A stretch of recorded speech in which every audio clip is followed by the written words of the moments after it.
We first did A House of a Thousand Corpses maze right before the movie was supposed to come out, when it was still at Universal. And then Universal panicked at the last second. Like, we can't make a haunted maze based on an R-rated movie? Like now anyone gives a fuck. But back then, they're like, so we got to quickly, panic and change it. So they changed the name of it to The Great American Nightmare, so people wouldn't think it was connected to a movie, which is really fantastic marketing, isn't it? That was fun because we would always hide in the haunted mazes and scare people that night. Bill, for some reason, was wearing But it was also a fun to dog see mask. like other babies. And Oh, yeah. Like, oh my god. Yeah. It was always fun to see the characters come to life. Yeah, the Super Beasto maze was fun. Yeah, super cute. Yeah.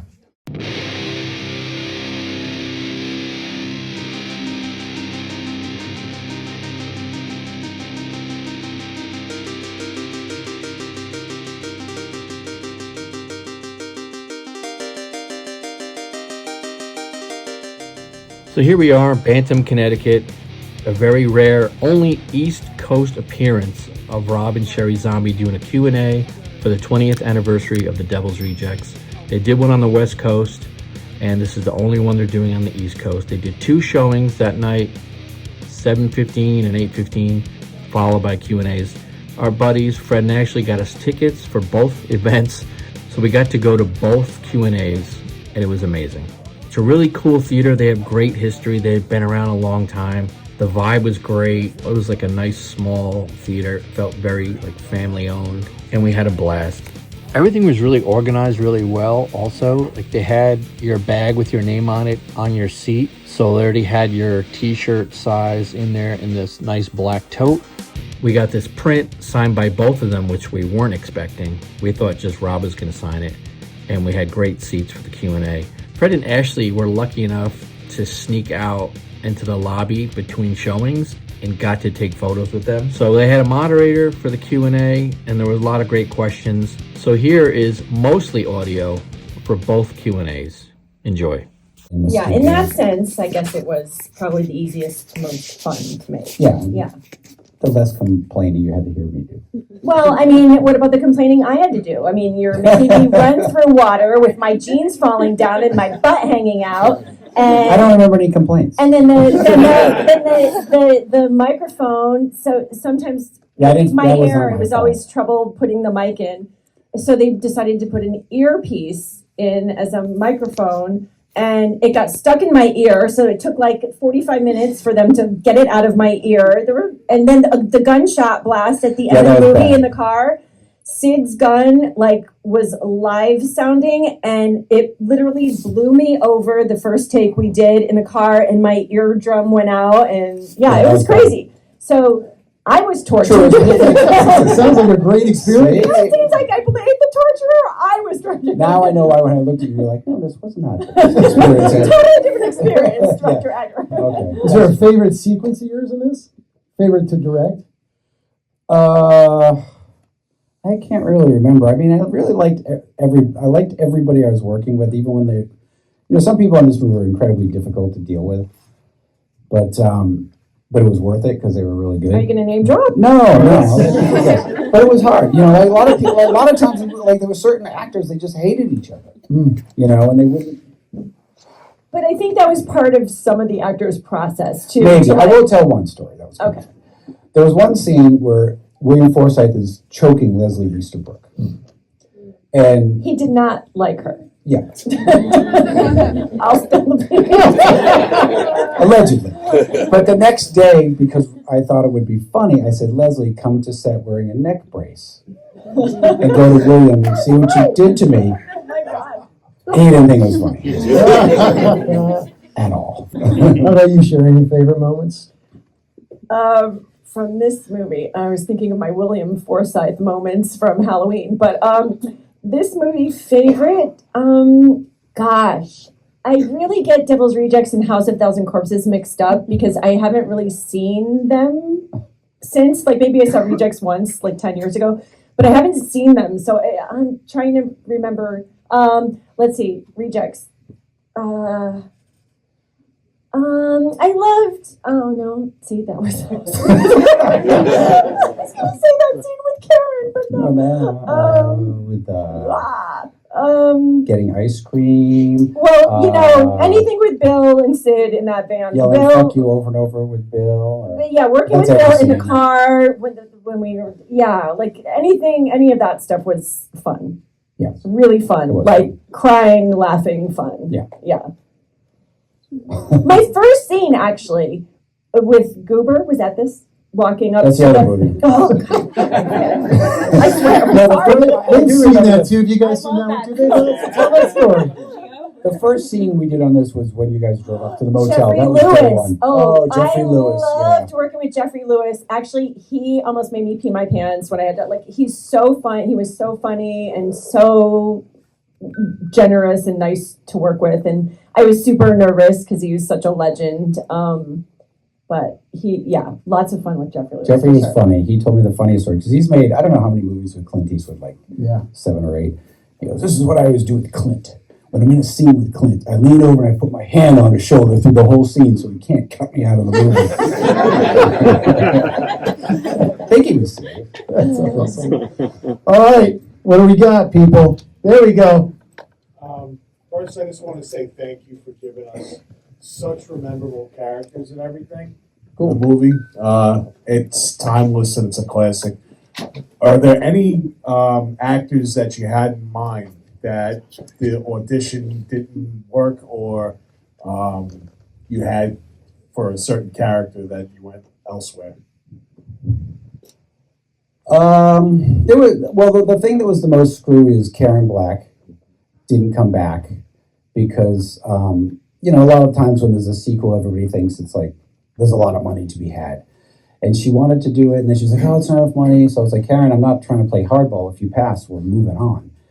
So Leslie Easterbrook had come in to read for the part that I gave to Priscilla Barnes. So I remembered Leslie, and I thought, "Oh, she would be good." And then, of course, as soon as I cast Leslie, Karen called me up and said, "I changed my mind. I want to do the movie." I'm like, "Son of a bitch." It was too late by that point. And so it was heartbreaking, but Leslie was. She was awesome. No, I was happy to have her. Yeah. I mean, she was fantastic, but it was just like one of those crazy things. And but I can't remember. No, usually it was like I had someone in mind and I wanted to get them. I very rarely have to do casting calls because even Dave Sheridan, I liked him so much in Ghost World. Remember him in Ghost World? I was like, I got to work with that guy. Rock and roll freedom of speech with nunchucks. It was so good. Awesome. Who else? Got a hand up right there. So why did you decide to make Michael Myers Tyler Mane 7 foot tall? Because I thought after working with Tyler, it's weird being around a guy that big. So when I went back and watched Halloween, I saw the regular Michael Myers, I was like, he looks tiny, like you could kick his ass. But when you were Tyler, like this guy's gigantic. So I thought, why not? And it works because Rob casts tall guys. I'm tall. I'm 5'10". So now they got a midget on set. It's like, one scene it's like Sid's 6'4", Ken is like 6'4", Tyler's like 6'11", Matthew's 7'4", so it's like, look, this is the way we're doing the scene now. Everybody's fucking huge. Who's next? Yes, thank you. And first of all, you both look great. It's good to see you tonight. Thank you. And crafting the film, crafting the whole general storyline.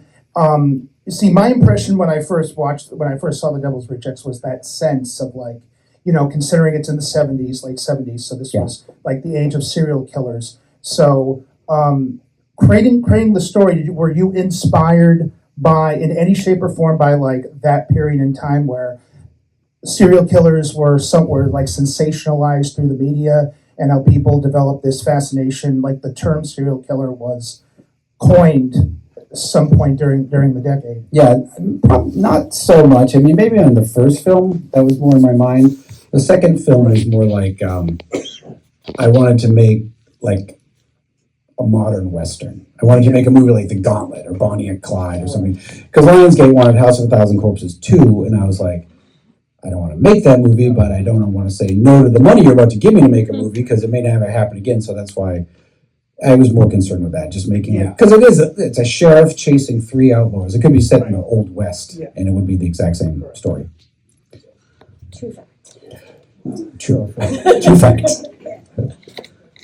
So I've always been curious, did you have like inspiration of kind of keeping the same cast of characters rolling through your films, or and do you write parts for specific actors, actresses, or is it kind of just this person fits this role? A little of both. I mean, I definitely write a lot of roles for specific people because, yes. And you can see like SHERI and Richard Brake or Jeff Phillips or Ken Foray because like, you know, like the first time I work with them, I don't know what they're going to be like. I mean, I imagine what they might be like because I've seen them in interviews or movies. But then once you get to know them, like, this guy's awesome. And William's a good example from William's a good this example. to Yeah. Yeah, William's awesome. And because, like I said, making movies is so stressful and so hard that when you get someone who's a huge pain in the ass, you're like, I can't have you wasting my whole fucking day with your bullshit.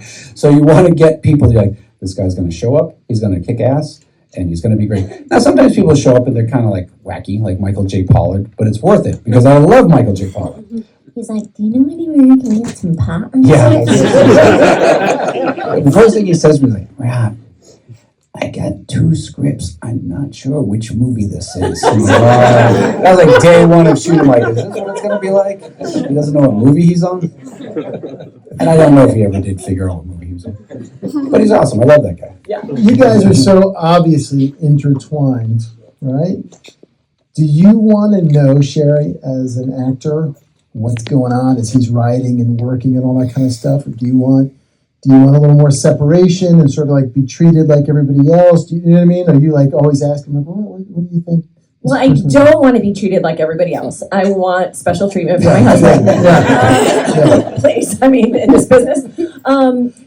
I usually like for Rob to finish the script before I read it. And then I'll read it, and then I'll edit and spell check and all of that and fall in love with it. And oh my God, I can't believe this came out of your brain. What's next? You know? That's sort of how, I mean, he writes and then I read it. And then from then on, we sort of discuss every minutia of everything together. That's true. Yeah. And it's not really, I mean, SHERI gets the worst of it too sometimes for me because everybody else will get, here's the script. And last thing I want to do is like, here's version 50. And she's like, well, I don't know what's fucking in this movie anymore. Every time I read it, it's already committed to version 3. And also, and also, everyone else goes, yeah, that's a wrap. They go home, and you got to hear me on the phone yelling and screaming with everybody for the next 8 months. Yeah, that's the most torturous part. The business well. Aspect of it sucks, like BALLS. Sucks. I love, we love the creating it. That's like the best. It's the best. Yeah, it's basically like someone gives us money to make a movie. It's like the best. Yeah. Like The Munsters was 5 years of hell to go shoot a movie for 30 days. You know what I mean? Yeah. In a foreign country during COVID. Sounds like a blast. A recipe for goodness. Yes. It was crazy. Anyway. What do we got? We got one right here in the corner. Or in the back there. Go get her, Ethan.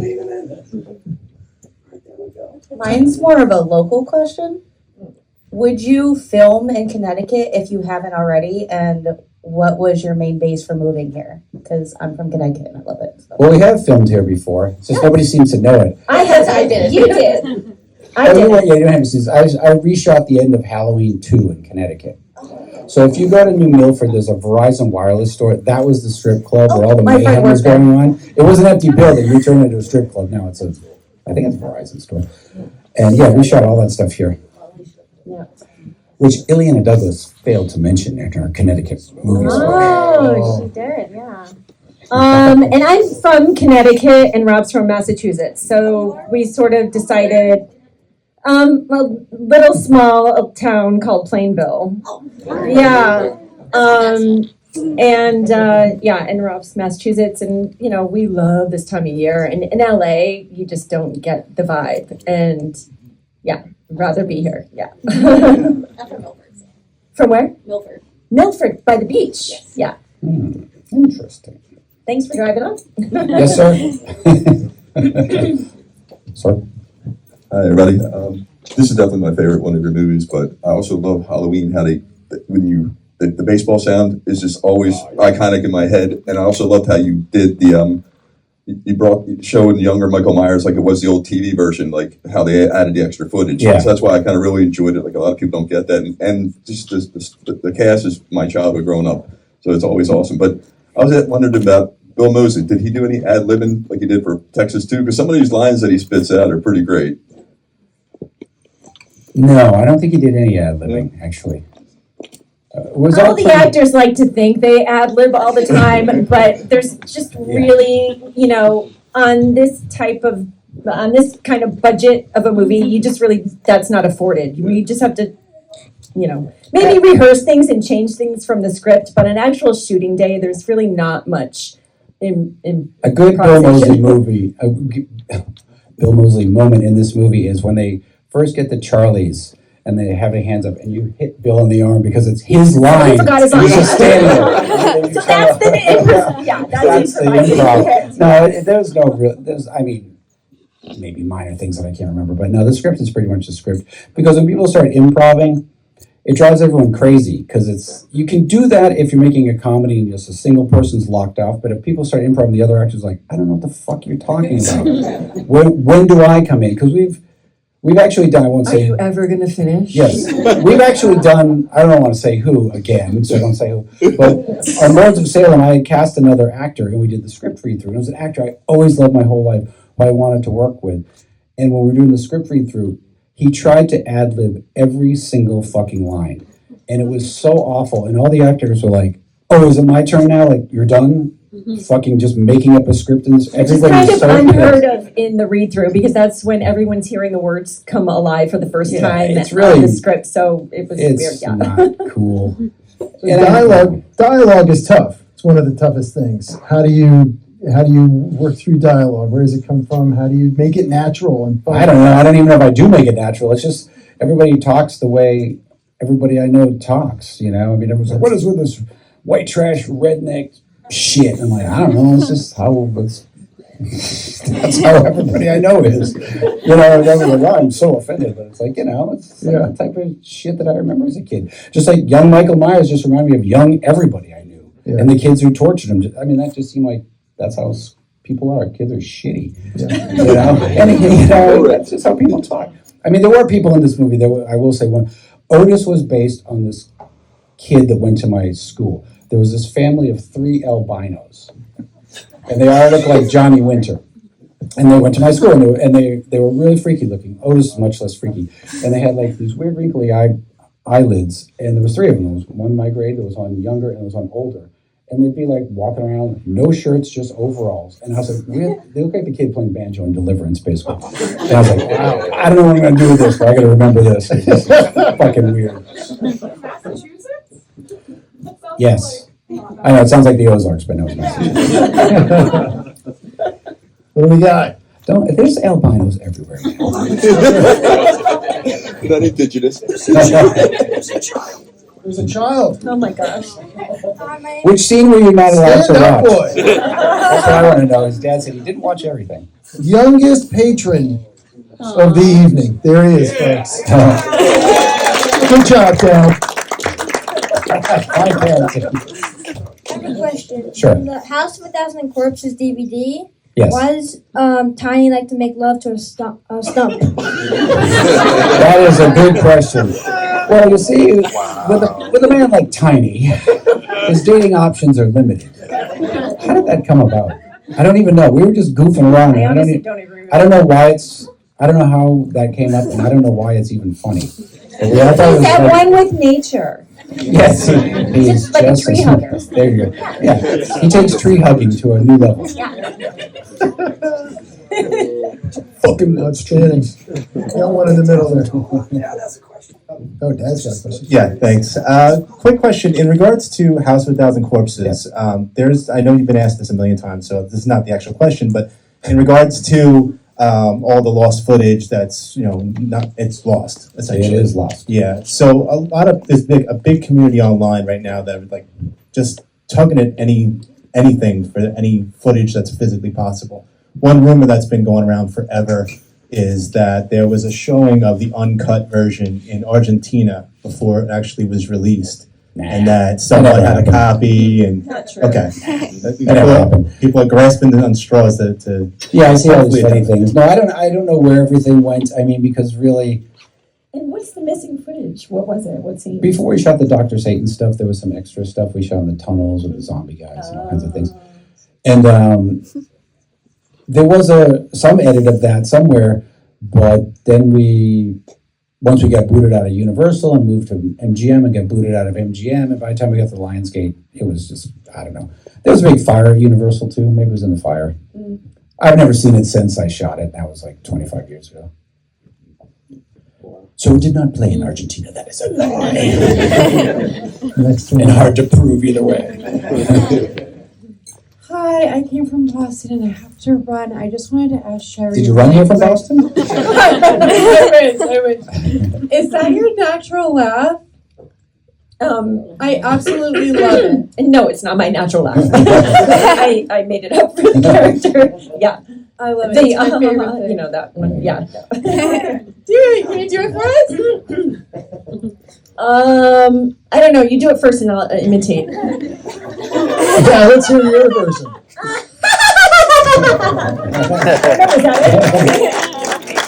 It was very loud and obnoxious, and the other actors, I'm sure, were annoyed with it. We haven't seen that movie in probably 20 years, so it's hard for me. Yeah. Oh, and that was from House. Yeah. You know, I did want to do that laugh in this movie, when we were in the back of the police car. I wanted to try to work it in somehow, and I don't know if we ever did. I don't think we did. I don't think there's any Because I'm like, audio. can I bring that back? But no, we didn't. You might have done it, but then I Cut it took out. the audio out. I was like, okay. See, that's how annoying it was. Well, it was part of also to a conscious effort to make the characters a little more real. Yeah. Because they were so cartoony in the first movie. So we just tried to make them a little more serious. I'm sorry we are out of time. This kind of goes off of the studio approaching you to make House of a Thousand Corpses 2, and you didn't really want to do that.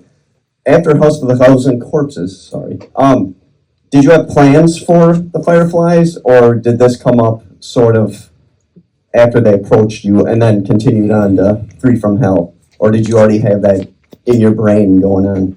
No, I didn't have it, because I remember after Corpses, I had written another script that was a totally different thing, and I wrote it with the idea that, like, this could be cheap to make, because, you know, Corpses sat on the shelf for like 3 years, so it wasn't really screaming like, oh boy, start getting spitball in that sequel. It seemed like nobody was ever going to see it. So I didn't, until there was any, it wasn't until when Lionsgate released Corpses, it was almost like the following Monday. They were like, hey, come in, let's talk about a sequel. So it was after that. I had a whole bunch of different storylines going on. At one point, I wanted to have these bounty hunters for the whole movie, and I think I wanted to get Malcolm McDowell involved in it. Not that he knows, but it was on my mind, but that took a little longer. I half-assed kind of remember it, but yeah, no, it wasn't until there was some sort of deal that I started thinking about it. Let's shift gears, talk a little bit about music in your films. And in this film in particular, when you write, are you writing with the specific tune in mind? Do you throw a bunch of different tracks up there while you're editing and see what feels good? I try to find music when I'm writing that is the vibe of what I want to do, but you never know if you can get the song or if you can afford the song. The only song that I knew 100% while I was still shooting the movie was Freebird. But everything else was like you're still negotiating deals. And, you know, I thought I was going to end the movie where I used the Terry Reid song with another Allman Brothers song, but it was just too expensive. And then someone at Lionsgate was friends with Terry Reid, and that's how that all started. And I'm so glad it went down that way, because Terry Reid is so instrumental to the movie and to the one after it, I think, that it's really sad that he died just recently. He was, pretty amazing. You were saying out in the lobby, we talked about this a little bit, that Freebird was not as expensive as one might think, huh? No, Freebird was not expensive, strangely, because I don't know why, but I think there was just that lull. I think probably because CD sales were still good and people were still making a lot of money, so they weren't raping and pillaging people when they came to them to use a song. Yeah. So they're like we got like Freebird for like $2,500 to put in the movie. Like our soundtrack should have cost $1 million, and it probably cost $100,000. That's amazing. Whereas like now, if you go to get any song, and people are like, oh yeah, sure, $500,000 for 3 seconds. You're like, come on. So yeah, I think it was just a time period. We hit a time where people are still making a lot of money from other things with music, and then once that went away, they just want to, rightfully so. They want to just make more money off the songs. When you write, do you have music going? I'll have music going. I'll have TV going. I'll have everything going. Yeah, I don't really, I don't sit there in silence. Yeah, does it sort of play into the vibe of a scene? Sometimes, yeah. I mean, it's always different, but yeah, like once you hit upon something like Midnight Rider or something. Although that whole opening we did shoot that all like scenes, remember? With Mary Warnoff, and she's laying in the road. Yeah. Yeah, we shot that like it was going to be a scene, and it wasn't until after the fact that I thought, I'm just going to do it as a montage to Midnight Rider. I think it worked better that way anyway.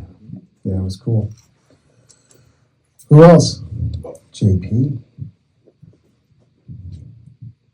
I was wondering if you could talk a little bit about your use of Groucho Marx and the Marx Brothers and all the names. Are you a Marx Brothers fan? Do you have Yeah, I'm a huge Marx Brothers fan. I was always a huge Marx Brothers fan way back when I was a little kid. And even then I was, like, I didn't even realize, I don't think, but like, like You Bet Your Life was on TV every night at like 11, so I'd watch that. Nobody knows what that is. Well, look at this guy, does he? Ask a question. So I was a huge Marx Brothers fan, and I think I was going through a huge, you know how you go through phases with stuff, and I was in a big Marx Brothers phase again, I think when I was writing the movie, and that's how the Captain Spaulding came about, and the whole thing. And Baby, and who others, like the characters that are... Yeah, there's names I didn't even think about, like the Professor is a Harpo character, and Stuffy and Wolf. I mean, almost every character, even if there's... Who was Stuffy? One with the little baby in the jar. I think that's what... No, but in the movie? Yeah, not this movie, but started with corpses. Okay. Marx Brothers. I don't think I continued... I don't remember Stuffy. In the museum? Yeah, well... Or in the house? Yeah, Okay. one or the other. Yeah, there was Wolf, was the one Lotus brings down. Right. Yeah. I should know these things. We've got a few minutes left for a few more questions. We have 3 minutes left. 3 minutes left. Do you have a favorite or memorable kill scene out of this movie or any of your other movies? Ooh. I think that my favorite scene was just the motel. Not because it's particularly bloody or anything, but it was just, it was meant to be not a big scene. And then when we were down, I was like, oh man, that could have been the whole movie. Yeah. I just know how claustrophobic and horrible this movie would be if the whole movie was in a hotel room. But I think that was it. And it was really uncomfortable. It wasn't uncomfortable for me, but it was uncomfortable for some of the actors. Like, especially Bill Moseley, he talks about that a lot. He was really uncomfortable. So was Brian Posehn, who was laying there dead. And every time I'd yell cut, he's like, oh, it's so hard laying here listening to this over and over and over. But, maybe that scene. You mentioned the Mary Warnoff scene. Yeah. For some reason, my kill scene seemed to involve people, like, almost getting injured all the time. They were, like, she had a back piece on. And it was very uncomfortable for her and uncomfortable for me too. I don't like really trying to stab people, but and then the same with House of Thousand Corpses with Jen Jostin in the bunny costume. Like she had a plate on too, but like it's not fun. But you hit the plate. The thing with Mary was Bill stabbed her. Oh, and he ran up. See, I don't even remember the movies. I don't know. Yeah, you were on the ground. I was on the ground underneath her. Right. That's what it was. Right. Okay. And Bill ran up like and hit her as hard as he could and missed the plate. So that's why when she I knew there was a thing. Okay. So when she reacts, it's her like him hitting her for real. That's right. And she was not. Okay. Wow. Because even though it's a retractable knife, the part that doesn't retract. Well, no, because the fake blood sticks to the retractable knife sometimes, so it doesn't always go in. Sometimes it doesn't retract. Yeah, it's kind of dangerous. That's a big problem on Halloween. Yeah. 1 or 2 more in the back there. Was there anything that you would change if you could after it was done being filmed and put out?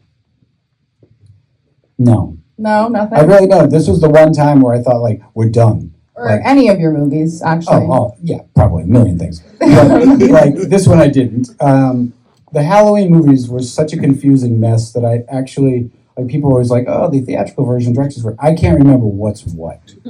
Because working with the Weinstein Company was so screwy that I can't, I honestly remember being at the premiere going, we left that in the movie? Like, it was such a nightmare. And then, but no, I mean, because you get used to, like, this is what we've done, this is what we have. You know, at the time you think, oh, I wish we had more time, you know, because sometimes you just have to end a scene because the sun went down, or it's, you know, or the sun's coming up. Well, this is why I don't like watching the films, because my experience is on set, and when I watch it, all I do is criticize. I can't step out of myself, and I'm just like, I wish I did something different. I wish I did that different. I wish we had a little more time there. So that's why I kind of like don't like to watch them after they're done. It's weird. Yeah. Oh, well, thanks.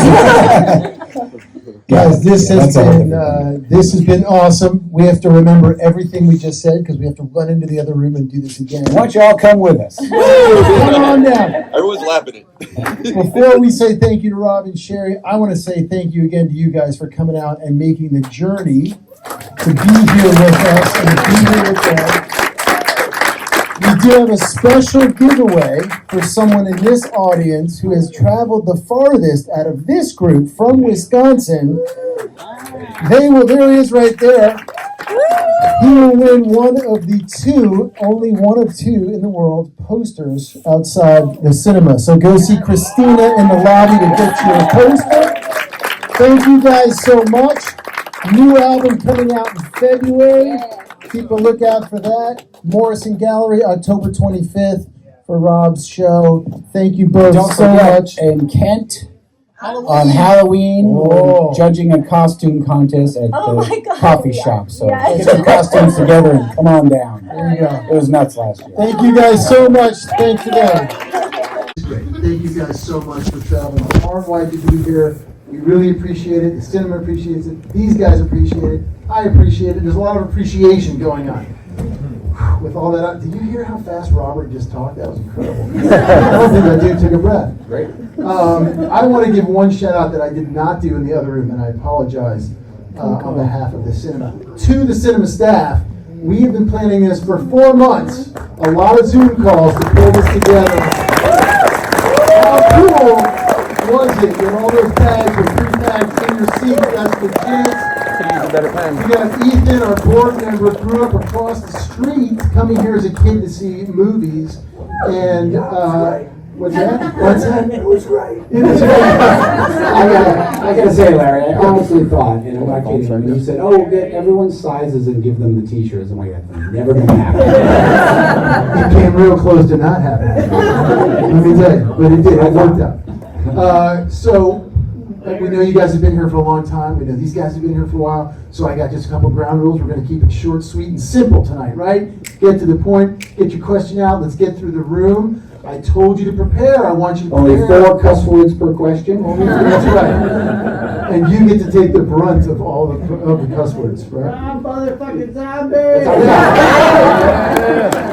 right. Do you guys realize you're in the same room with Rob motherfucking zombie and Sherry? Now we can make some motherfucking noise because that person is over. What the fuck, man? The motherfucking count is 1 or 2. That's 1. That's 1 glorious word. As a yoga teacher, we say namaste, motherfuckers. Come into the room. So, what was my first thing? Oh yeah, my first thing was about independent fucking cinema, man. It was about coming to places like this and sitting in dark rooms with other people, building a community. What you just It is. the guys in raincoats, what's going on in the bathroom? When I was, this is a true story, when I was 8 years old, my mom took me to see, and my sister to see, Jesus Christ Superstar. And there was a dude behind us with the Nobody knows raincoat. what that is. You and your Jesus movies, man. Opposite of what we're doing. Namaste. Totally namaste. Anyway, I sat here, as Robert said, I've been a filmmaker for a while, and I sat in this theater as a young, impressionable child and saw many independent films, and it planted the seed, as it did for my buddy Ethan over there, and many others, to get into this industry. So, my first question is for you guys, of course. Why did you choose the Bantam Cinema to show this film and to do the only East Coast screening of this film? To be with you motherfuckers. I'll let Sherry answer it. I don't want to say to be sarcastic. We chose Bantam Theater because this is the theater we come to see independent movies, and they show mainstream movies now too, but this is where we come. We want to support it. And we think it's important to support, like, where you live, what you do. This is like cool, you know. The small theaters are going away everywhere, and we want to keep it going. And we live here, so that's why we chose And we needed funding for the restroom. We desperately need funds to fix the bathroom. Yeah, and maybe a few more stools so that we're not playing roadie, bringing the stools back and forth. Yeah, the same ones. Yeah. Independence. Or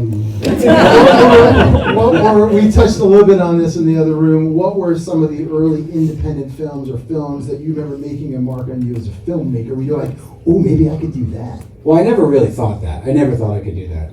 But it was when I moved to New York City, and at that time in the early 80s, there was so many, like, movie theaters. I mean, there was everything on 42nd Street, which I never heard anyone call it Grindhouse, but that's what people call it back then. But it was like where I would see, like, Cannibal Holocaust or Make Them Die Slowly or movies like that. But that was gnarly because every single time I went to 42nd Street, every single time, a horrible fight would break out, and there'd be some incredibly violent incident. We would just sit there and keep watching the movie. Or some guy would take out his boombox and just start playing it in the movie. Because it was really a bunch of homeless people and prostitutes in the theaters. Captive audience. I always think that's the same experience here.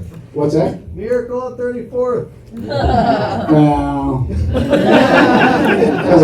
I was like 10 blocks away. But even that, there was the 8th Street Playhouse, which became real famous for showing Rocky Horror, and there was tons of others. So I saw everything I couldn't see anywhere else, whether it was like Elsa She-Wolf or the SS or Fast Pussycat Kill Kill. Now you can see everything everywhere, so it's no big whoop. But back then you couldn't see anything anywhere, so it was exciting. And then all the theaters closed, and now it's like a baby gap or something. Honestly. Let's shift our focus around to this film. Yes. And tell me one of your favorite memories from making this film. I want to hear Sherry's favorite memory because her memories are so different than mine. She didn't remember any of this film in the other room. I get this in house mixed up. Still to this day. Favorite scene from this movie, probably anything in the car with Bill Moseley.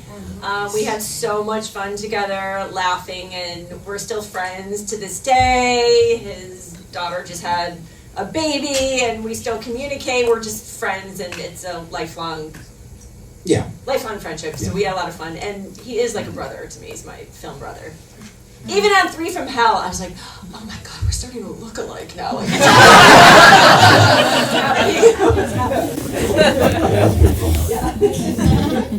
How about you, have any favorite sequences filming? Oh, and Jeffrey Lewis. I'm sorry. That was I love the scene with Jeffrey Lewis and the phone. We're outside, or not the phone, at the outside of the hotel. The ice machine. Yeah, that's one of my favorite scenes. I think that was the first scene I shot on this film. I think it was the first. It was early on. The first scene was you and Bill pulling up in the car. It was, okay. And the car door. I'll get us a room and fuck you. That car door. Yeah. And that's the thing. Whenever you do a period movie, the vehicles are always crap. So they always break down. Like, this is off topic, Larry. Sorry, but like at 31, we got that RV to drive once. And it's a good thing the cameras were rolling because it just went like, and that's what it's like with all the vehicles. They're all junk. Yeah. Anyway. Nice. So let's hear from you guys. What do we got? Who's ready? There we go. Front row. You guys can duke it out. So I had when you brought Great American Nightmare to Arizona, Oh yeah, okay. I was just wondering, how did it feel when you walked in there and just seeing all your creations come to life? I mean, every house was your different films. It was incredible working in there. So I just want to know how you felt walking through, and will you bring it back? It was cool. I mean, it's always cool when we do that because we started doing that. We first did A House of a Thousand Corpses maze right before the movie was supposed to come out when it was still at Universal. And then Universal panicked at the last second. Like, we can't make a haunted maze based on an R-rated movie? Like now anyone gives a fuck. But back then, they're like, so we got to quickly, panic and change it. So they changed the name of it to The Great American Nightmare so people wouldn't think it was connected to a movie, which is really fantastic marketing, isn't it? That was fun the night because we would always hide in the haunted mazes and scare people that night. Bill, for some reason, was wearing But it was also a fun dog to see mask. like other babies. And Oh, they were yeah. Like, oh my god. Yeah. It was always fun to see the characters come to life. Yeah, the Super Beasto maze was fun. Yeah, super cute. Yeah, it's really cool, man, to see that happen. Although I'm not going through any mazes anymore. Yeah, sure. I'm done. Yeah. I'm retired from going through those mazes. We went through one at Universal. Which one was that? It was a House of a Thousand Corpses maze, but I forget what year I it was. got legit hit on the head, dropped to my knees. That's how hard it was, and I'm like, that's it. I'm done. Yeah. I'm sure the guy felt bad. Yeah, he was the professor from House, and he had the big giant axe, and he most likely couldn't see. So he comes swinging at top speed, and it didn't work out so good. That was a mess. Very dangerous business. So mine is more of a statement. So Sid Haig married me, my husband, and my monster in 2017, and I wanted to say thank you for creating such a wonderful character. Because it meant a lot. Did he marry you in his whole clown game? Yeah. Yeah, he was Captain It's touching, I know why you're crying. But you guys are a big inspiration to us, and for you to create a character that brought so much to our lives means a lot. Well, that's very nice, thank you. It's also so funny because when you saying that, it reminds me of like Universal going, who on earth wants to watch a movie with these fucking characters? This old man you cast as this clown with the rotten teeth, what is this about? And people will be crying over it. Thank you. Over the back. Hold on.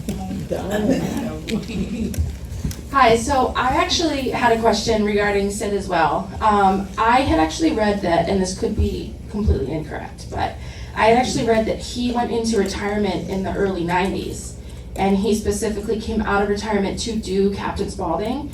And I absolutely love the way that you created Captain Spaulding and the way that Sid portrayed it, especially in Devil's Rejects, where you wrote it as how you feel bad for them in the whole scene where they're being tortured by Wydell and the car scene and stuff like that. I was just curious how that came about, like if you had approached him to play Captain Spaulding, if you had written it with him in mind, or if he specifically reached out to you and asked if he could play that role. No, he didn't reach out to me. He had quit acting. I think he had quit just because he was like tired of playing thug number 5 in the background, because he never really got roles where he got to do anything. I always really liked him, and I liked him as a little kid because he was on the show Jason of Star Command, and I always thought he was really good, and I liked him in the Pam Grier movies, and I always thought he was really interesting and really cool, but they never gave him much to do, And when I was conceptualizing Corpses, I thought I would love to get him. Because I thought that, you just think you have an idea of who someone is and how they would be. But then he had retired. He was working as a janitor at this building in Simi Valley. So, I don't know, we went out there. Yeah, he was like managing. Yeah, he was like a manager in a little building, but like sort of like like the Schneider on One Day at a Time. That was what he was There's a doing. lot of old people here that just got that.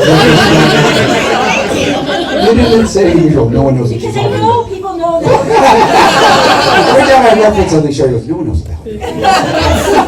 We all knew. But so yeah, it was funny because there is a picture in the House of a Thousand Corpses book of him wearing this dirty clown suit that doesn't fit. He's like laughing, and I'm with him. That was the first moment we met. He was at the Edith Head building on the Universal lot, trying on clown costumes, and he was just so thrilled to be there, so happy to be working again, and just back.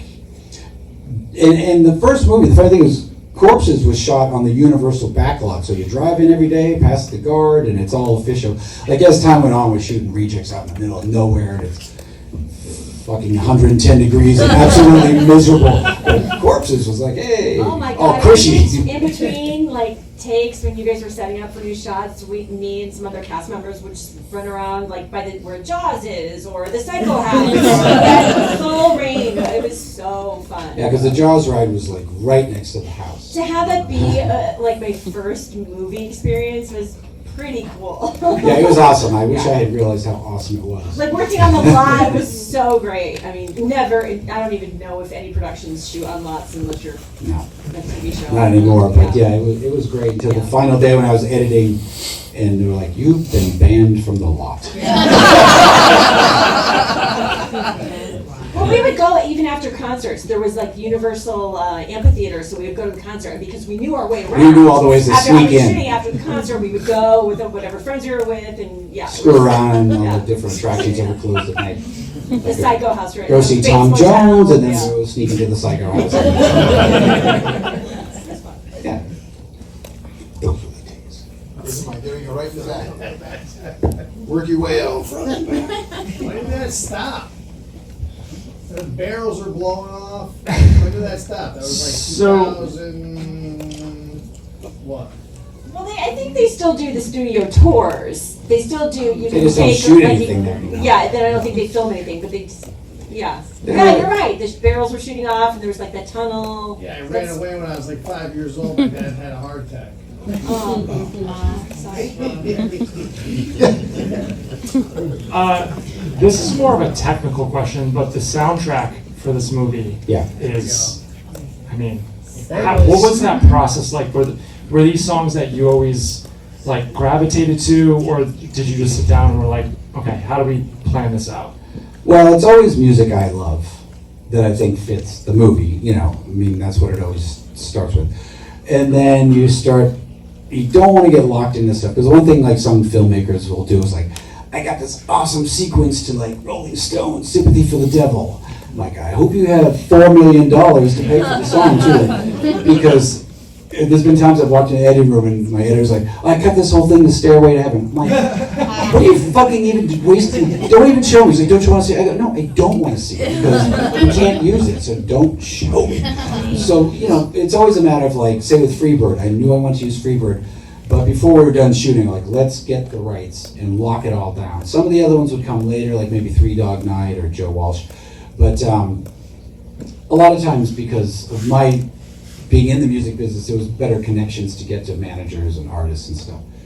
And that's sort of still the way I do it. Like sometimes I'll just ask my manager, like, who are you friends with? The guys in the James Gang. Perfect. There's a lot of James Gang songs. That's awesome. I listen to it on Spotify, and I grew up around here, so just roaming around the hills, I'll just throw it on. It's like the perfect soundtrack. It's a good soundtrack. Yeah, I was really thrilled with it. And worked out well. Sorry. So clearly there are a lot of serial killer references in this movie. What sparked your interest in serial killers specifically? I think it was when I was a little kid, really little. Let's see, I don't know, what year did Helter Skelter, the book, come out? Did it come out in like 1970, probably? So I was like 5, and my mom had the book, and I would always look at it, but I was, when you're 5, you're like, okay, there's these guys, and then they'd be like, you'd see the Beatles, and I'm like, are these the same people? Like, just like a dumb little kid that like is looking at a bunch of guys with beards, and I just thought, these guys are so cool, not even really quite comprehending what was going on, and that's how it started. Which, just I guess that's how it always starts. So it's all based on looks. Based on cool factor. Had Charles Manson been a big fat guy, I may not have been as cool. He looked like, he looked like one of the Beach Boys or something. Dennis Wilson. So I thought, hey, it's cool. Well, he did make music with the Beach Boys. I know, they stole the song and then shit went down. Ceased to exist. Fuck that shit. You started out that way. How'd you land your wife? Landing is a bit crass. I don't think it's the room, but you can tell the story since you always tell it. We met in Connecticut, and then the rest is history. There you go. It sucks. Hi. So my question actually spans both movies. So anyone who's a massive fan notices obviously like the stylific differences between the first and the second. The first is very like grindhousey, artsy. The second is very like raw and gritty. So even like Otis's appearance changes drastically between corpses and devils. So what was the inspiration? Like, why did you decide to make that stylistic change? Like, how did that come about? Well, at the time, I didn't like the way House of a Thousand Corpses looked. I had shot it on 35 millimeter. I thought it looked too clean. I thought it looked too slick and too colorful. I mean, now I like it. Like, I go back and I'm like, okay, that is what it is. So for Rejects, I shot on Super 16 and blew up the negative to 35 and desaturated everything. I didn't want it colorful. And we did a makeup test with Bill in his original Otis makeup. You remember that, right? Yeah. And it looked kind of stupid. Yeah. It just wasn't right. It was like a little too campy. We just wanted to bring it more like, like you wanted like a gritty 70s Western kind of look, like dirty, a little grittier. Yeah, some things just don't fit. Like Baby had less hair. Yeah. You know. We had a lot of hair in the first movie. Too much. Was that a wig? No, it was extensions. It's beautiful. Like tons of extensions, yeah. But it also had that documentary feel to it. So talk about like that was the thing too. Yeah, we shot everything. Basically everything handheld. Yeah.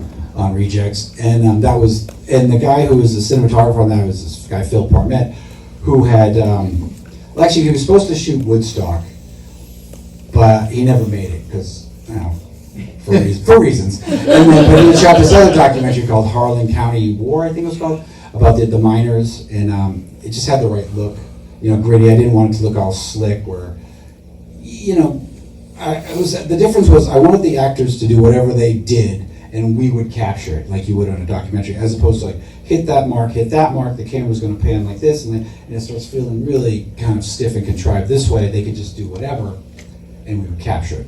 And you were up close. I mean, the lenses you chose too. It seems like you were right up on some people, like really close. Yeah, I got really into extreme close-ups. Yeah. Which gives it a whole other feel, right? Because you're right in the action. I like extreme close-ups mixed with wide shots. Say if you watch like Once Upon a Time in the West, any Sergio Leone stuff would be like boom, and that's like boom, Charles Bronson's face or something.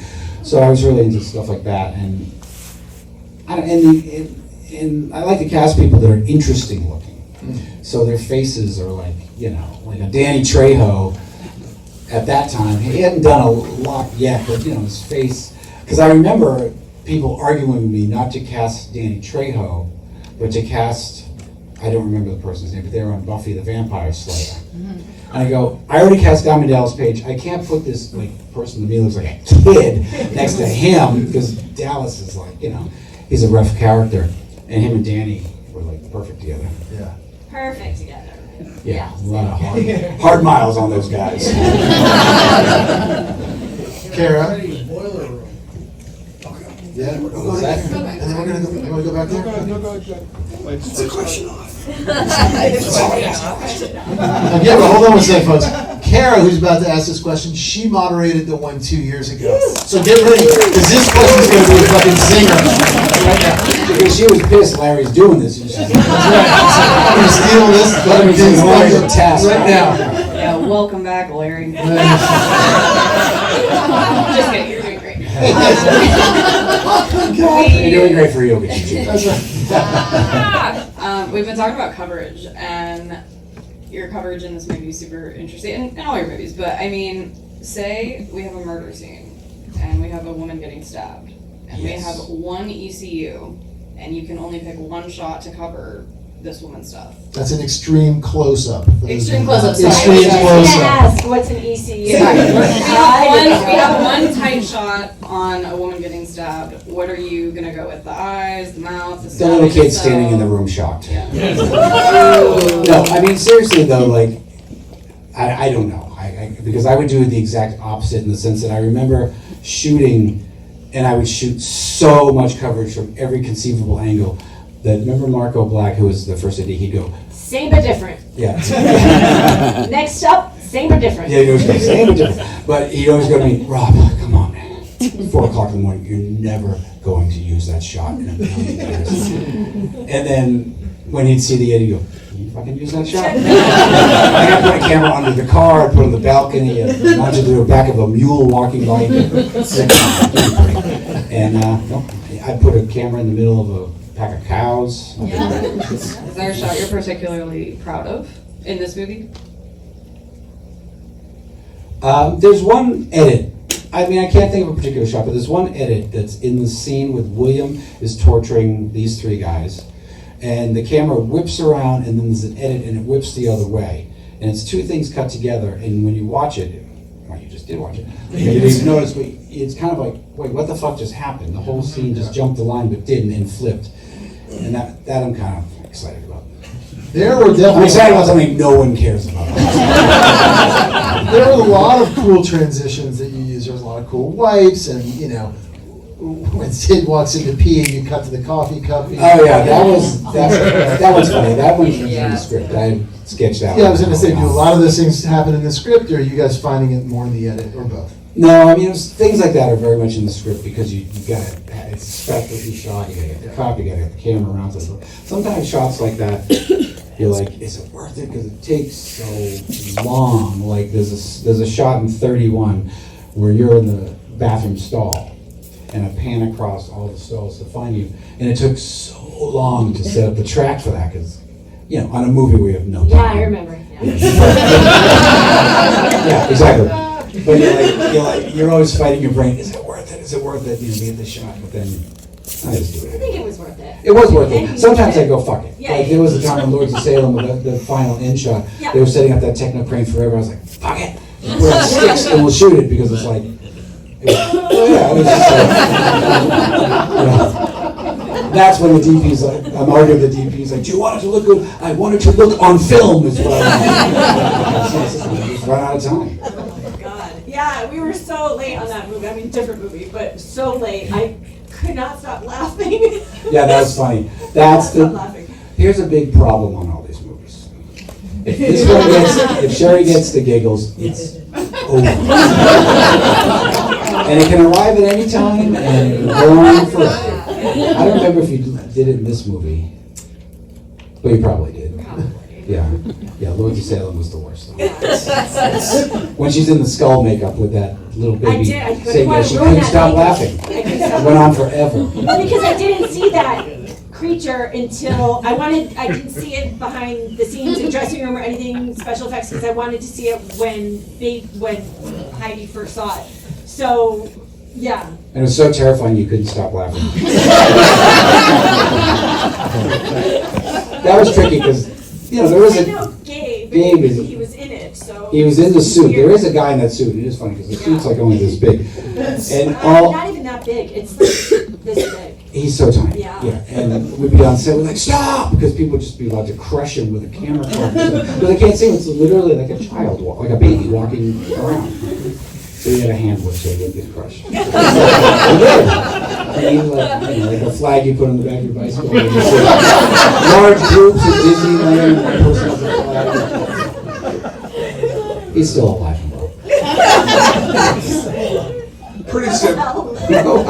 I'm sorry, I'm derailing. That's all good. Pretty simple. I have like 3 wrapped into one, and I didn't realize I would be this nervous because I've been at war on TikTok for 2 years over Halloween 2 and the Lords of Salem. That's for another day. I've killed more people.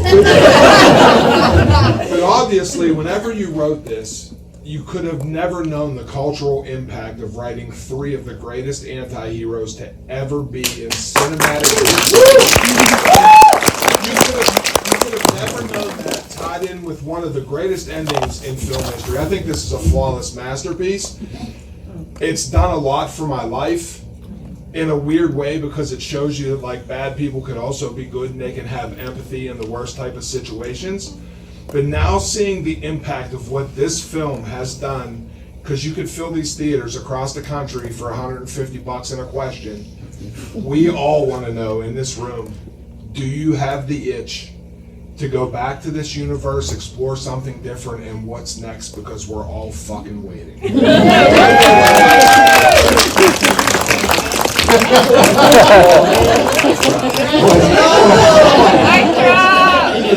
just mic drop that shit. Well, going back to it might be, I always think about it but really what brought me back for the third one was, there was that Terry Reid song, Faith to Arise. And it always made me think of another movie. Because I just can't watch the movies without his voice in my head. So that's what really made it happen. And, I don't know. Probably, but it's like, I don't know. I don't know what we would do. Not necessarily this. Like, Broad Street Bullies has been. Oh, you mean like in that anti-hero world? Yeah, Broad Street Bullies. I would have loved to have made that movie. I spent more time not making Broad Street Bullies than any movie. I watched thousands of hours of Flyers hockey. I memorized all the games of the playoffs to a point where it was like, it must have been driving me crazy. All I did was watch it. Well, luckily I love hockey, yeah. so. I went to the Spectrum, I got into the files, I had stuff no one had ever seen, I hung out with all the players, we were so ready to go. And then like most things, it doesn't happen. But that was the biggest Big that was a big bummer. Yeah. And then I thought the Groucho Marx movie was going to be something awesome until the producers tried to sue me.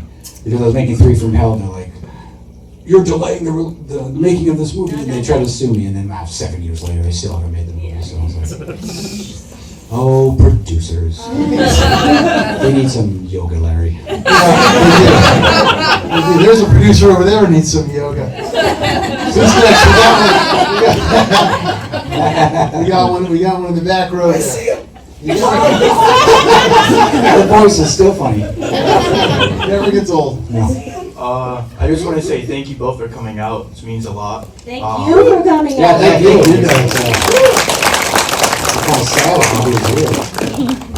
Rob, like what I told you up front, like you're like my idol. I look up to you.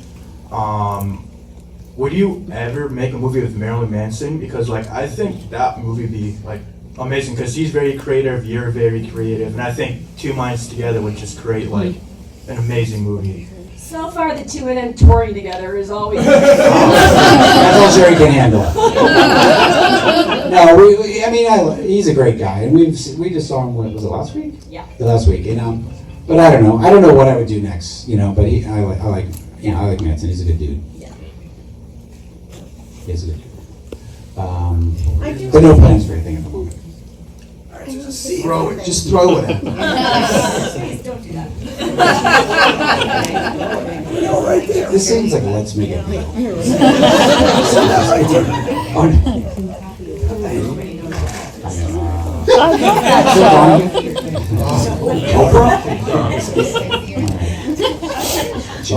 Sorry. So I know your art is having around here. Yes.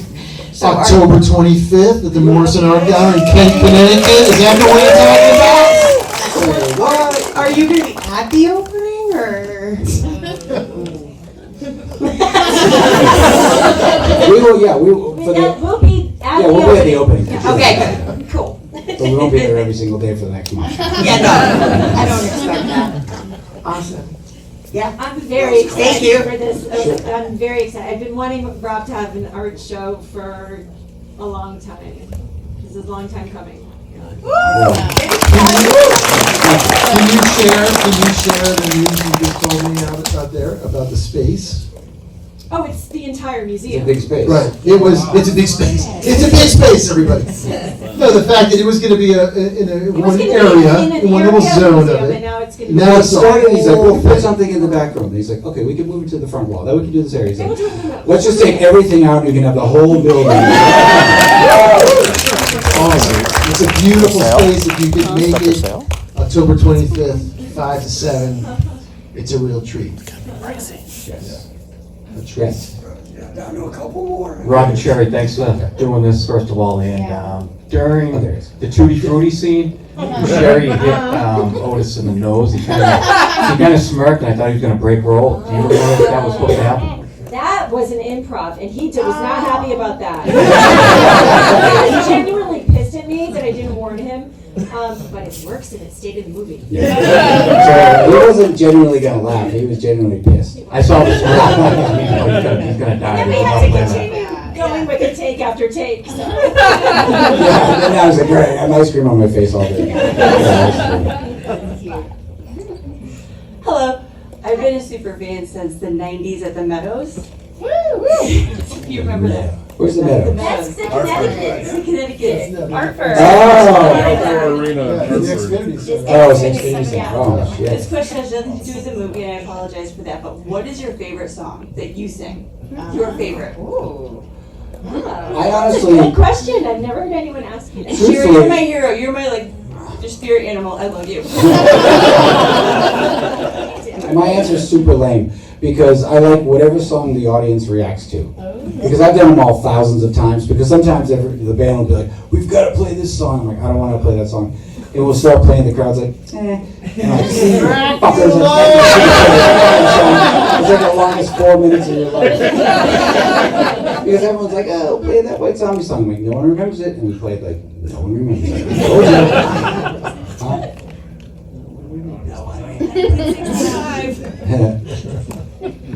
I walked out to my wedding to that song. What song? 1965. Thunderkiss. Thunderkiss. That's actually one of my favorites. And I have heard him play it 1,000 times. I go to every show. And Thunderkiss is probably, and Dracula. It's always fun.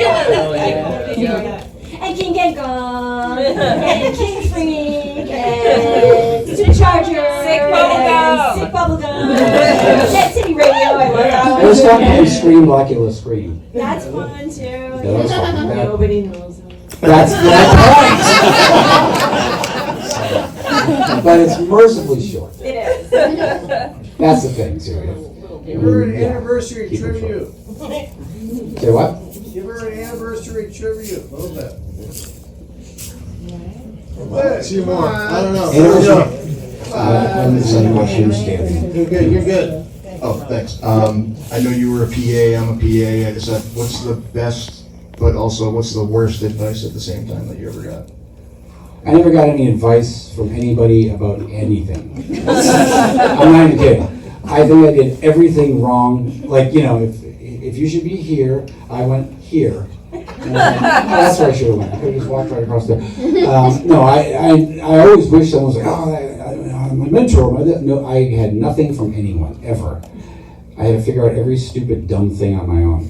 And as far as being a PA, I was only did that once on Pee Wee's Playhouse. And the only people were like, "Oh, what's your interaction with Paul Rubin?" He walked by, I was like, "Hey, where's the bathroom?" I was like, that was about it. No, and I didn't learn anything on that except that I didn't want to be an animator. They wanted to move me to the animation. I was like, I don't want to stay with white gloves on all day, painting cells. Those people look miserable. Hi, thank you guys for coming. Just kind of an expansion on what he was saying over there. Outside of this universe, do you have any other universes in your head that you plan to perhaps make another trilogy of? Well, I have a lot of ideas, but I haven't really landed on anything. It's getting harder to make movies, honestly, because that's why you're going to start seeing a lot of found footage movies again, because they cost nothing to make. And that's kind of the big trend. We went through Blair Witch, and hey, it's all new again. It's paranormal activity, and that's going to happen again because they want to find people that will make a movie for $40,000, and everybody can, But if you guys are going to go see movies with Tilly Norwood, then you're destroying our life. So. That's an AI actress. We're not bagging on a real person. But I mean, it is hard to go. She looks so real. I did try to get a movie going last time we were in LA, maybe last year, and every single place that I worked was gone. Because there's all these smaller studios and they have freestanding sets. I use used them a lot in 3 from Hell and 31 different places, like a sheriff's station or a jail. Every one of them was out of business. That town is just strict. You know, and every time we fly, you know, overseas, we run into our friends, because we're all, you know, we ran into Fred Armisen, he was shooting Wednesday in Ireland, and you know, there's no productions going on in LA. It's really hard now. They've really destroyed, you know, they've destroyed the movie business. Sorry to bring it down. That note, we love independent cinema. We're gonna take one more question. Here we go. One more. We're gonna go high. We're gonna get high. We're gonna take one more question. That dude right there. I know how to bring it down. Look at that dude right there. He's got a big sweater like mine. He gets the second place sweater. He's wearing the Laurie Strode sweater. Thank you. I'm glad you noticed.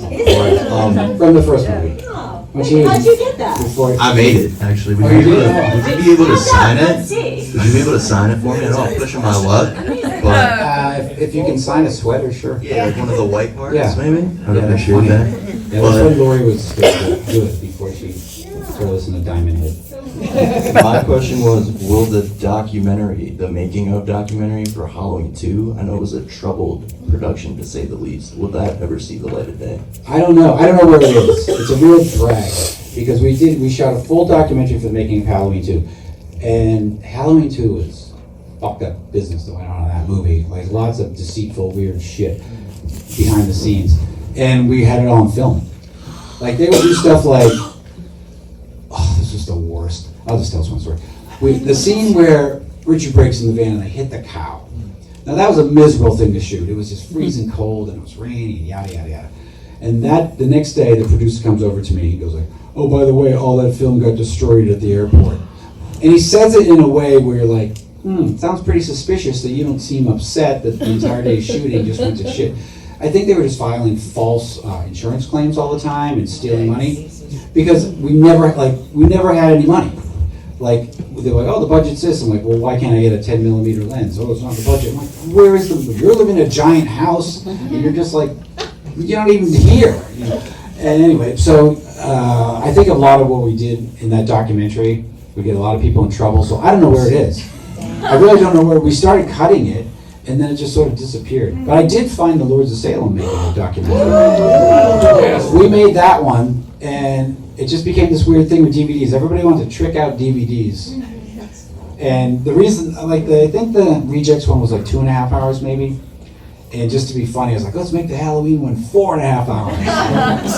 And they're like, "You're crazy." Well, I'm like, someone might watch it. And then we did it for Halloween too, and then it never happened. Then we did it again. What was that for Halloween? Lords of Salem.